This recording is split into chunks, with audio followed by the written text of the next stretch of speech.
This is the tin can. We're not going to be working on it. This is a boat that I got virtually for free. Well, it wasn't free. A buddy of mine got tired of looking at its disassembled state and told me to come get it if I'd give him a couple of $100 for it.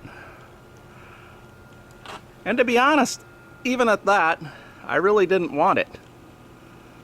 It's certainly worth a couple $100. It's probably worth the $500 or $600 at least in this condition. Just because it's got a working outboard on it. Well, it's not working at the moment since everything's torn out. My buddy had somebody helping redo the decks, and they, for one reason or another, were no longer able to help and had to leave. And they took it apart just a little bit more than he would have liked. And he's getting older, and he just no longer had the heart to work on it, so he wanted it out of his yard so he didn't have to look at it anymore. I got several good props with it. They're hanging on the wall inside the shop. I'm not sure how much use the whale tail was, but maybe it was, because I'm pretty sure this was underpowered. I'm not sure where all that oil and grease came from, unless it's just squeeze out from the grease in the pivot. It's got let's go around the other side. It's got a little hydraulic cylinder in here, but it doesn't work, so I don't know if it's an actual trim or just a tilt. Some of the old motors from around this time frame, the smaller ones, didn't actually have a power trim. They just had a tilt. It says Tracker 40, but it's actually a Johnson, and I didn't know that Tracker used Johnson or Evinrude. I thought they always used Mercury engines, but I guess that's a more recent thing. Motor runs. And some years ago, when my friend first came to town, probably maybe as much as 15 years ago, we added this little jack plate. It's not a hydraulic lift jack plate, it's a hydraulic trim jack plate. That way he could trim the motor up in shallow water, or just trim it up just a smidgen on pad.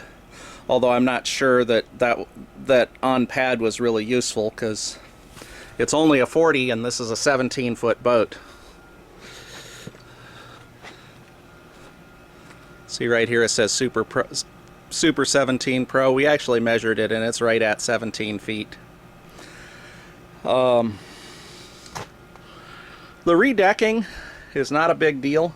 I'm going to probably fill all of the spaces in between the ribs with closed cell foam and cut it flush, and then just lay thin aluminum tread plate on it. The biggie is that the transom has started to sag, and in order to keep using it, he had put these turnbuckles in right here to pull the transom up against the front part of the splash well.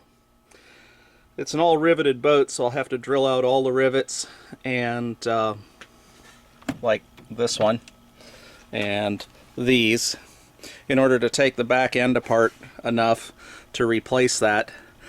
I can see up in the corner that it's got plywood in the transom, which is pretty normal for boats. It'll last for a long time. This boat is a 1992 and this is year 2020, so he's been using it for 18 years. But I'm thinking I might try a castable transom replacement in it. I don't know, we'll see when we get to that point. First thing I have to do is take that all apart. My big issue is I mostly bass fish, and this front deck is way too low for pitching and flipping. You know, there's a tremendous amount of freeboard on it. It's great actually in rougher water than a bass boat, or certainly than a John boat, which is what I normally run. but it does get in the way when you're trying to pitch and flip.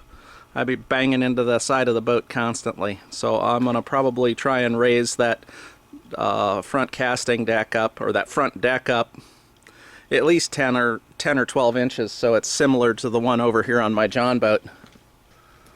You see I'm only, I don't know, 10 inches from the front deck to the gunnel here. And over here it's at least 1.5 feet in the back and more like 2 feet up in the front. So I'll have to do something with that. I thought about cutting the gunnels down, but then I said, you know what, that's the structure of the boat. I'm probably not going to do that. I mean, it was a cheap boat, but I don't want to turn it into a trash boat, you know. I mean, crap. Unusable, unrepairable, unrestorable. That's about it. This is part 1 of another boat project that may never get finished.